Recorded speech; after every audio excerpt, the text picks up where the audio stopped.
Selamat hari Minggu Bapak Ibu Saudara-saudara yang terkasih dalam nama Tuhan. Kita kembali akan mendengarkan firman Tuhan dalam ibadah Minggu pada tanggal 24 Oktober 2021. Sebelumnya, marilah kita berdoa. Damai sejahtera Allah yang melampaui segala akal, itulah yang memelihara hati dan pikiranmu dalam Kristus Yesus Tuhan. Amin. Bapak Ibu Saudara-saudara yang terkasih dalam nama Tuhan, firman Tuhan bagi kita hari ini untuk khotbah Minggu 24 Oktober 2021 terambil dari surat Paulus kepada jemaat yang ada di Kolose. Pada pasal yang pertama, ayatnya yang ke-15 sampai dengan ayatnya yang ke-23.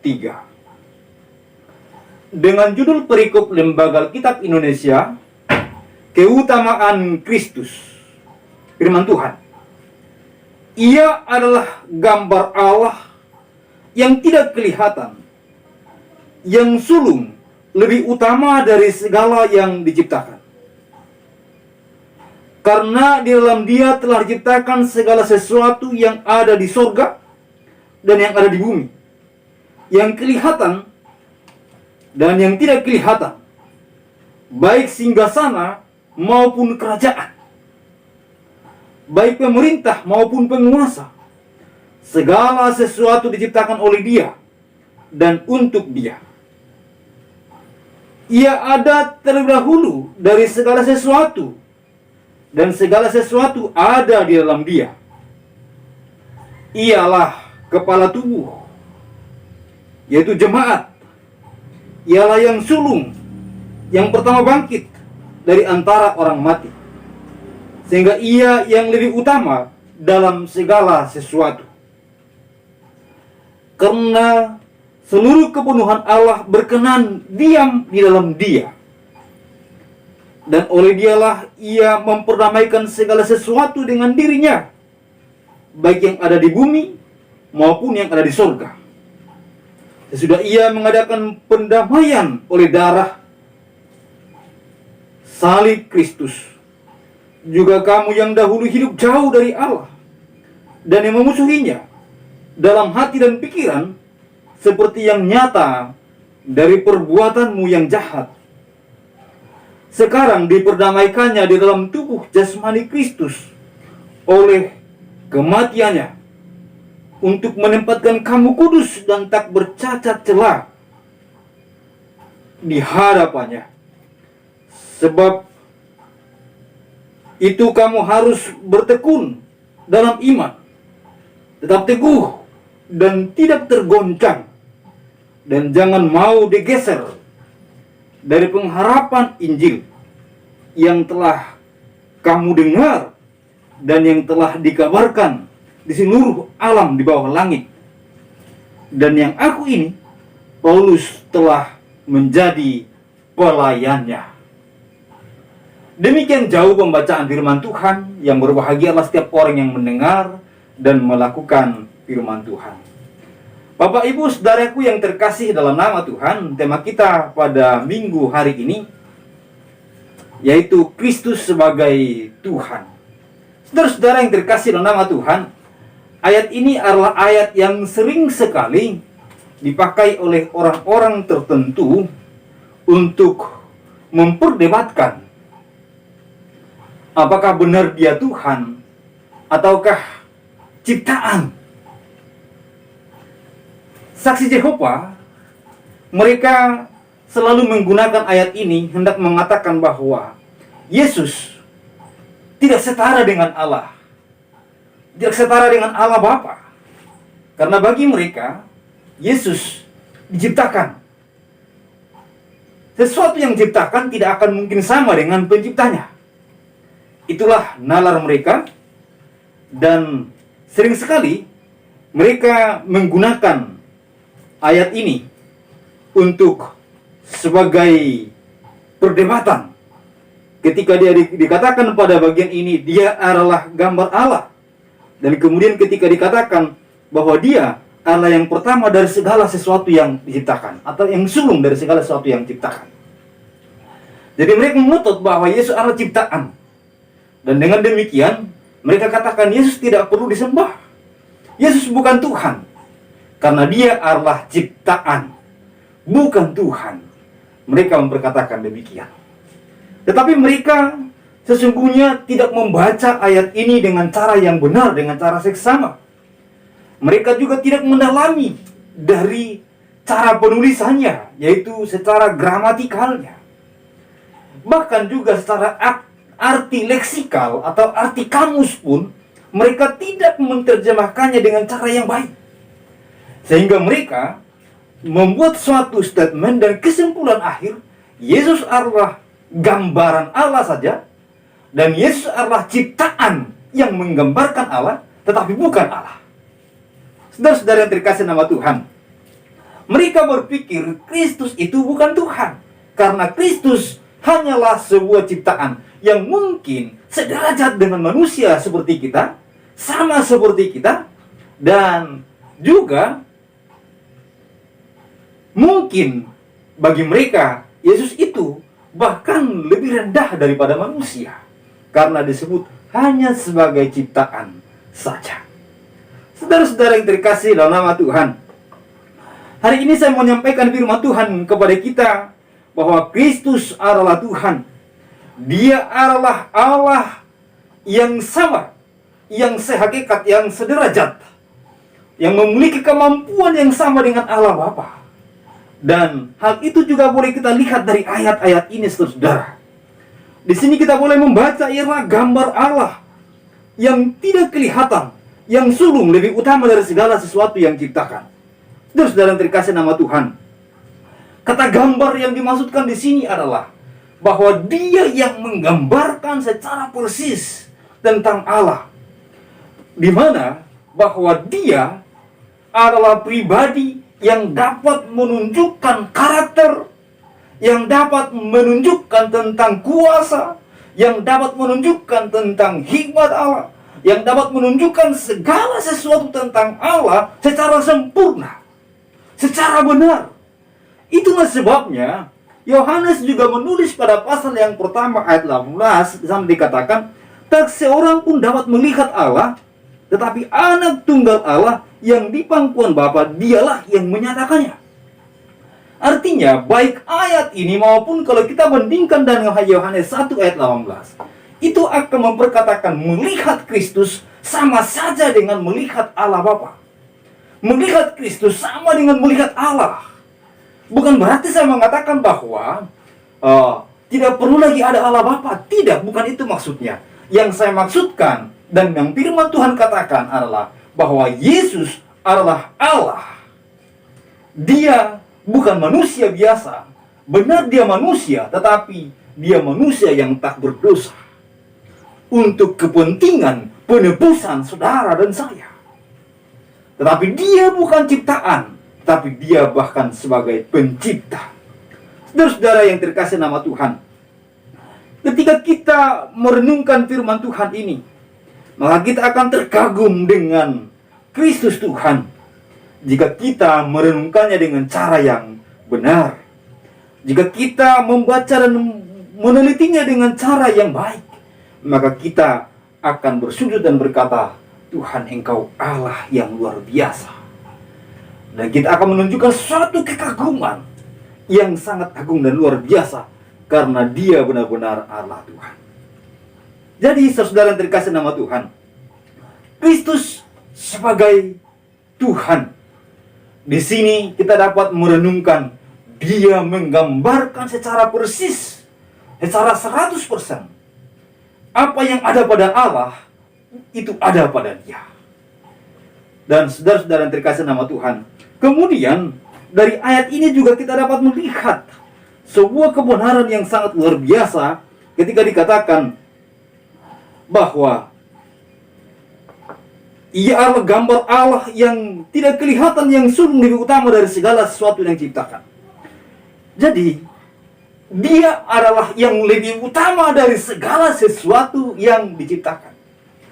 Yang oleh orang-orang tertentu, oleh saksi Yehova, dan juga ajaran-ajaran lain yang mengatakan bahwa ialah ciptaan, tetapi dia sedikit lebih tinggi dari ciptaan, itu adalah sebuah kekeliruan.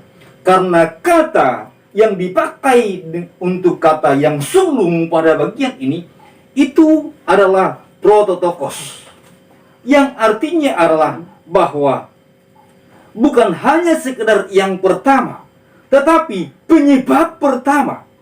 Kata ini, kalau kita membaca dalam bahasa Yunaninya, kata prototokos, itu berarti adalah bahwa segala sesuatu melalui dia.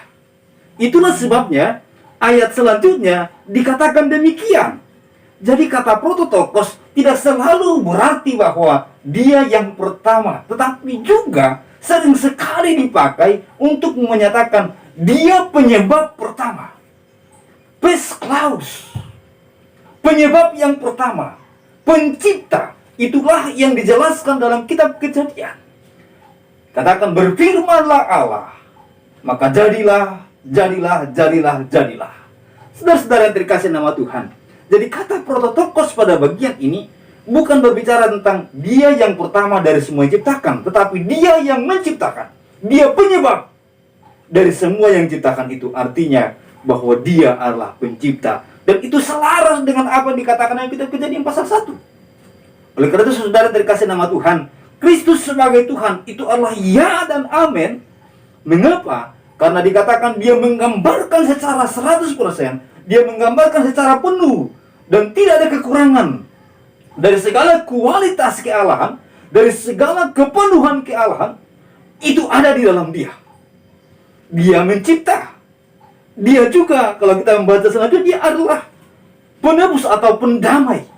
Saudara-saudara yang terkasih nama Tuhan, di sini sangat jelas untuk kita ketika dikatakan bahwa karena di dalam dialah telah ciptakan dan segala sesuatu yang ada di surga maupun yang ada di bumi, yang kelihatan dan yang tidak kelihatan, baik singgasana maupun kerajaan, baik pemerintah maupun penguasa, segala sesuatu diciptakan oleh dia dan untuk dia.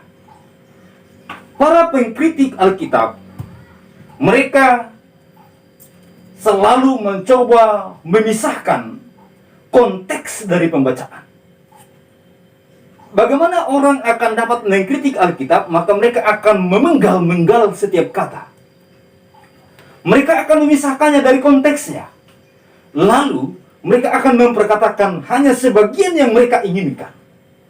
Ketika orang memisahkan dari konteksnya ayat ini, khususnya ayat yang pertama, maka seolah-olah dia benar adalah ciptaan yang pertama. Tapi ketika masuk kepada ayat yang kedua, ayat selanjutnya, ketika kita memisahkan ayat 15 dari ayat 16, seolah-olah benar bahwa dia adalah ciptaan. Tapi ketika kita masuk kepada ayat 16, maka kita akan menemukan, bahkan dikatakan, segala sesuatu diciptakan oleh dia dan untuk dia. Oleh karena itu, kata prototokos atau yang sulung yang di atas itu ayat 15, jelas sekali itu berbicara tentang bahwa dia adalah penyebab pertama dari semua yang ada. Artinya bahwa dia adalah pencipta dari segala sesuatu. Lalu kemudian dikatakan dari dia dan untuk dia pada ayat yang ke-16. Saudara-saudara yang terkasih nama Tuhan, ini adalah suatu hal yang sangat-sangat indah.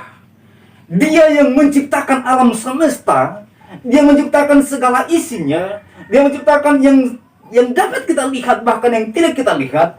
Dia menciptakan yang ada di surga maupun yang ada di bumi, kerajaan, singgasana dan lain sebagainya, yang menggambarkan apa yang indah dan segala sesuatu yang ada. Dia yang menciptakannya. Terus saudara, itulah sebabnya saya mengatakan pada kita untuk tema ini, dia adalah Kristus, adalah Tuhan. Dia adalah Tuhan dan tidak ada yang dapat menyangkalnya. Ketika kita membaca ayat ini, jelas sekali dia menggambarkan kealahan secara penuh. Dan kemudian dia juga yang menciptakan. Bahkan segala sesuatu diciptakan oleh dia. Dan itu bukan hanya ayat yang berdiri sendiri, tapi Yohanes juga mengatakan dalam Yohanes 1 ayat 18 bahwa melihat dia sama dengan melihat Allah, karena dia yang menyatakan Allah. Lalu kemudian kitab Kejadian pasal 1 memperkatakan benar bahwa dia turut menciptakan ikat, berfirmanlah Allah. Saudara-saudara yang terkasih nama Tuhan, kemudian kita juga boleh melihat ayat ini, yaitu ayat 18. Kita boleh melihat di sana bahwa dia adalah kepala, dia adalah tubuh. Dan kita boleh baca dikatakan demikian, ia adalah terdahulu dari segala sesuatu, dan segala sesuatu ada di dalam dia. Ini mengulang kembali yang saya katakan bahwa dia adalah Pes Klaus. Dia ada sebelum segala sesuatu ada. Itulah Allah. Allah bukanlah pribadi yang diciptakan. Dia bukan pribadi yang dibuat, tapi dia ada sebelum segala sesuatu ada. Jadi kalau orang bertanya, apakah Anda percaya tentang adanya Allah? Ketika kita mengatakan ada, lalu dia berkata, kapan dia ada? Itu sebenarnya pertanyaan yang konyol, pertanyaan yang tidak perlu. Karena kalau dia ada Allah, kalau Allah itu benar, maka dia ada sebelum segala sesuatu ada. Saudara-saudara, sebelum ada langit dan bumi, sebelum ada apapun yang dapat kita lihat ini, Tuhan sudah ada. Dan dialah yang menjadikan semuanya itu. Itulah sebabnya dikatakan pada kita ayat yang 17, demikian adanya. Ialah kepala tubuh, yaitu jemaat. Ialah yang sulung, yang pertama bangkit dari antara orang mati, sehingga ia lebih utama dari segala sesuatu. Ini berbicara tentang bahwa dia adalah kepala dari tubuh. Dia adalah kepala dari jemaat. Saya adalah jemaat, saudara adalah jemaat. Kita adalah tubuh Kristus, dan dia adalah kepala dari tubuh itu. Dan oleh karena itu, dia adalah Tuhan yang akan memandu, memimpin kita, menguasai kita. Asalkan kita mau dikuasai, asalkan kita mau dipimpin, dia adalah kepala kita, dan kita adalah tubuhnya. Oleh karena itu, apa yang diinginkan kepala, biarlah itu dilakukan oleh tangan. Apa yang diinginkan oleh kepala, biarlah itu dilakukan oleh kaki. Apa yang diinginkan oleh kepala, biarlah itu dilakukan oleh mulut kita, oleh lidah kita. Apa yang diinginkan oleh kepala, biarlah itu menjadi sesuatu yang dikerjakan oleh seluruh organ tubuh itu. Selanjutnya, pengertian dari bahwa dia adalah kepala, ini menggambarkan suatu hubungan secara organis, secara hidup, bukan secara organisasi, tapi suatu hubungan yang hidup antara tubuh dan kepalanya. Suatu hubungan yang hidup antara jemaat dan Kristus, yaitu Tuhan itu sendiri. Hubungan yang hidup berarti hubungan yang tersinkronisasi, hubungan yang berjalan dengan begitu baik, dan hubungan itu adalah hubungan yang dapat terlihat dalam kehidupan sehari-hari. Saudara-saudara yang terkasih nama Tuhan, dampak dari hubungan itu akan terlihat dari kehidupan kita hari demi hari. Jika saya mengasihi Kristus, jika saya percaya dia kepala dari jemaat, dan saya adalah tubuhnya, maka saya akan melakukan apa yang diperintahkan oleh kepala. Saudaraku, Anda memiliki kaki dan tangan. Jika tidak ada perintah dari kepala, dari otak, maka kaki Anda tidak akan berjalan. Tangan Anda tidak akan bergerak, mulut Anda tidak akan berbicara. Kalau tidak percaya dengan kata-kata saya, tanyakan dokter, bahwa segalanya diatur dari kepala, dari pikiran. Saudaraku yang terkasih nama Tuhan, oleh karena itu, ketika dikatakan pada bagian ini adalah kepala dari jemaat, dan kita berarti adalah tubuhnya, kita berarti ada suatu hubungan yang hidup dengan dia, seperti hubungan antara kepala dan tubuh. Hubungan yang hidup, hubungan yang bergerak, hubungan yang dinamis, hubungan yang dimana ada aktivitas yang nyata hari demi hari. Dan aktivitasnya adalah aktivitas yang mempermuliakan Tuhan, yang menyenangkan hati Tuhan. Oleh karena itu, jika Anda adalah orang Kristen dan disebut sebagai milik Kristus, tubuh Kristus, tapi tidak melakukan keinginan Kristus, maka akan menjadi satu pertanyaan yang besar. Apakah benar Anda, apakah benar kita ini adalah tubuh Kristus, tapi ternyata tidak melakukan kehendaknya? Orang yang menjadi tubuh Kristus sudah pasti akan melakukan kehendaknya. Sudah pasti akan melakukan perbuatan-perbuatannya, akan melakukan apa yang Tuhan perintahkan. Saudara-saudara terkasih nama Tuhan, Dia adalah Tuhan, kita adalah tubuhnya, maka kita harus melakukan firman-Nya. Kita harus melakukan ajarannya. Kita harus melakukan segala sesuatu yang Dia kehendaki. Saudara-saudara, ayat ini juga mengajarkan kepada kita bahwa karena seluruh kepenuhan Allah berkenan diam dalam Dia, merupakan suatu pengulangan, tetapi mempertegas tentang bahwa Dia adalah gambar Allah. Tapi ini menggunakan kata yang lebih tajam, kata yang lebih mendalam, yaitu kata pleroma. Kepenuhan kealahan artinya bahwa tak satu pun yang ada pada Allah tidak ada pada Dia. Bahwa segala sesuatu tentang Allah ada pada Dia, dan Dia adalah Allah. Itu berarti suatu gambaran kepenuhan tentang Allah.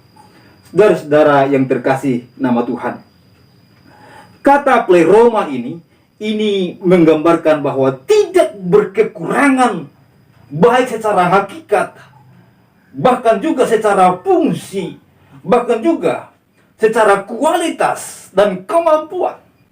Tidak berkekurangan dari apa yang seharusnya dimiliki oleh Allah. Oleh karena itu, saudara terkasih nama Tuhan, ayat ini seharusnya, atau perikop ini justru seharusnya dipakai untuk membela kekristenan yang mengatakan Yesus adalah Tuhan. Tetapi di pihak lain, orang lain justru menggunakan satu perikop ini untuk menyerang kekristenan. Dengan cara apa? Seperti yang saya katakan tadi, memisah-misahkan ayat itu dari konteksnya. Tapi jika seandainya mereka membacanya secara konteksnya yang benar, dan juga secara bahasanya yang benar, maka akan terlihat dengan jelas Dia adalah Tuhan yang tidak dapat disangkal. Itu satu kebenaran yang mutlak dan tidak dapat diganggu-gugat. Saudara-saudara yang terkasih nama Tuhan, kemudian juga dikatakan Dia adalah Tuhan karena Dia adalah pendamai. Dia yang memperdamaikan kita dengan Allah oleh kematiannya, oleh penebusan yang Dia lakukan. Dikatakan kepada kita, dan oleh Dialah Ia memperdamaikan segala sesuatu dengan dirinya, baik yang ada di bumi maupun yang ada di surga, sesudah Ia mengadakan pendamaian oleh darah salib Kristus. Saudara-saudara, kalau lembaga Alkitab Indonesia mengatakan keutamaan Kristus, itu juga adalah suatu kebenaran. Dan ketika kita mengatakan Kristus adalah sebagai Tuhan, itu juga adalah suatu kebenaran. Karena Dia adalah pribadi yang rela mati. Sebagai Kristus berarti sebagai yang rela menderita, menggantikan kita, sebagai juru selamat bagi kita. Sebagai yang diurapi, sebagai yang kudus, sebagai yang tidak memiliki cacat celah, untuk pendamaian bagi kita. Di kayu salib Dia telah rela mati bagi kita. Jadi Dia adalah Tuhan. Itu adalah benar, karena Dia adalah pribadi yang suci, yang telah rela menebus dosa kita. Saudara-saudara yang terkasih di dalam nama Tuhan, tak satu pun di antara kita yang dapat hidup bebas dari usaha kita, dari perbuatan kita. Tak satu pun di antara kita yang dapat suci karena perbuatan kita. Kita ini adalah musuh. Kita ini adalah pribadi-pribadi yang memberontak kepada Allah dengan perbuatan-perbuatan kita yang jahat. Tetapi Dia telah memperdamaikan kita dengan Allah dengan pengorbanannya. Dia telah rela mati untuk saya. Dia telah rela mati untuk menebus dosa-dosa saya dan dosa-dosa saudara. Dia adalah Tuhan yang sangat-sangat mengasihi saya dan saudara. Itulah sebabnya dikatakan kepada kita, juga kamu yang dahulu hidup jauh dari Allah dan memusuhinya dalam hati dan pikiran, seperti yang nyata dari perbuatan yang jahat, sekarang diperdamaikannya dalam tubuh jasmani Kristus oleh kematiannya, untuk mendapatkan kamu kudus dan tak bercacat celah di hadapannya. Saudara-saudara, jadi ayat ini menunjuk bukan hanya kepada manusia tapi secara umum, tapi kepada saudara dan saya. Dengan tegas dikatakan demikian, kita dahulu jauh, kita dahulu memberontak, kita dahulu jahat, tetapi dia telah rela mati bagi kita, agar kita yang jauh akhirnya diperdamaikan dengan Allah, agar kita yang jahat akhirnya diperdamaikan dengan Allah oleh penyucian karena darah Kristus yang telah tercurah. Sehingga kita yang tadinya bukan hanya berkata cacat dan celah, tapi lebih daripada cacat dan celah.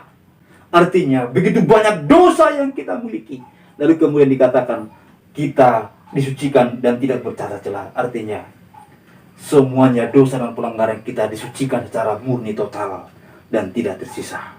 Kudus karena kasih kemurahan Tuhan. Itulah yang Kristus lakukan.